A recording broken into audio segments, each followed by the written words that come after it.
बात ज़रा अब अबनाए खरमुज की भी करते हैं, क्योंकि जब जंग बंदी हुई है तो जंग बंदी में ये भी जिक्र किया गया है कि जो अबनाए खरमुज है उसे 24 घंटे खुला रखना है। लेकिन इस जो खबर आ रही है कि फ़िलहाल अबनाए खरमुज फ़िलहाल बंद है, वहाँ से जो किसी भी कश्ती को चलने की इजाज़त, जहाज़ को चलने की इजाज़त फ़िलहाल नहीं दी जा रही है। इस तरह की इत्तलात मौसूल हो रही हैं कि अबनाए खरमुज जंग बंदी के बावजूद फ़िलहाल बंदिश का शिकार है और तेल और गैस पर जो गैस बरदार जहाज़ हैं उन्हें उनकी आमद रफ्त जो है वो फ़िलहाल मुअत्तल है। इस तरह की इत्तलात मौसूल हो रही है। सिर्फ चंद जहाज़ों की नक़्ल हरकत वहाँ से हो रही है, इस तरह की इत्तलात मौसूल। लेकिन आखिर ये क्या इसकी वजूहात है कि क्यों दीगर जहाज़ों को जो तेल और गैस बरदार जहाज़ हैं उन्हें चलने की इजाज़त नहीं दी जा रही है, ये भी फ़िलहाल इस पर भी सवाल उठाए जा रहे हैं। ये तस्वीरें आज सुबह की है अबनाए हरमुज की, जहां पर उम्मीद ये लगाई जा रही थी कि ईरान ने जब बातचीत की बात कही थी, उसके बाद लग रहा था कि शायद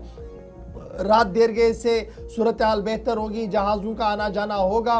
लेकिन पहले ही आपको याद होगा कि ईरान ने कहा कि जो भी चलेगा इनको हर बैरल पर टैक्स देना होगा, और टैक्स भी कैसे देना होगा, क्रिप्टो करेंसी में टैक्स देना होगा। वो एक अलहदी बात है जिसको लेकर बात चल रही है। लेकिन ये तस्वीरें साफ बयान कर रही हैं कि जो जहाज़ गुज़श्ता कई दिनों से दरमांदा वहाँ पर है, वो आज के दिन पर भी वहाँ पर है, और गुज़श्ता 24 घंटों के दौरान किसी भी जहाज़ ने अबनाए हरमुज से रवानगी नहीं की है। और इस तरीके से ईरान ने साफ कर दिया कि लेबनान पर जारी हमलों के बाद इस तरीके का फैसला बदस्तूर रहेगा और मजीद कार्रवाइयाँ भी हो सकती है अगर लेबनान पर कार्रवाई नहीं रोकी गई। तो फिलहाल अबनाए हरमुज से इतलात और ख़बर ये आज सुबह की जो ईरानी मीडिया की तरफ से भी साफ कर दी गई है कि अबनाए हरमुज से किसी भी जहाज़ को आगे चलने की इजाज़त नहीं है, और जो पाबंदियाँ आज से 40 दिन पहले आयद कर दी गई थी वो पाबंदियां मुसलसल रहेंगी तब तक जब तक कोई हतमी नताइज सामने नहीं आएगा। इस बीच सल्तनत ओमान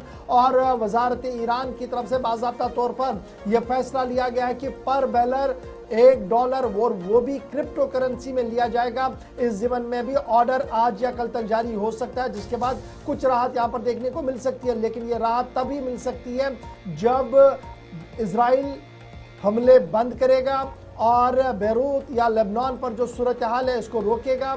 और ये साफ कर दिया गया है ईरान की तरफ से कि यही मौका है कि हम अमन अमल को और प्रोसेस को आगे बढ़ाएं और फ़लस्तीन के मामले पर भी गुफ्तगू का आगाज़ करें। यानी कहीं ना कहीं ब्रॉडर कैनवस में ईरान जो है वो आगे बढ़ना चाहता है। लेकिन फ़िलहाल बड़ी बात ये कि अबनाए हरमुज पर इस वक्त की अहम और बड़ी खबर कि किसी भी जहाज़ ने कोई भी जुम्बिश नहीं की है, कोई भी हरकत नहीं की है, और मुसलसल जहाज़ अपनी अपनी पोजीशनों पर आज दूसरे दिन भी है। जब कल सुबह सीज़ फायर का ऐलान हुआ था तो उम्मीद थी कि 8-9 घंटों के बाद कोई हरकत यहाँ पर जहाज़ों में देखने को मिलेगी। लेकिन फ़िलहाल यहाँ पर अबनाए हरमुज पर किसी भी जहाज़ ने कोई हरकत नहीं की और ईरान ने साफ कर दिया है कि पाबंदियाँ फ़िलहाल बरकरार रहेंगी।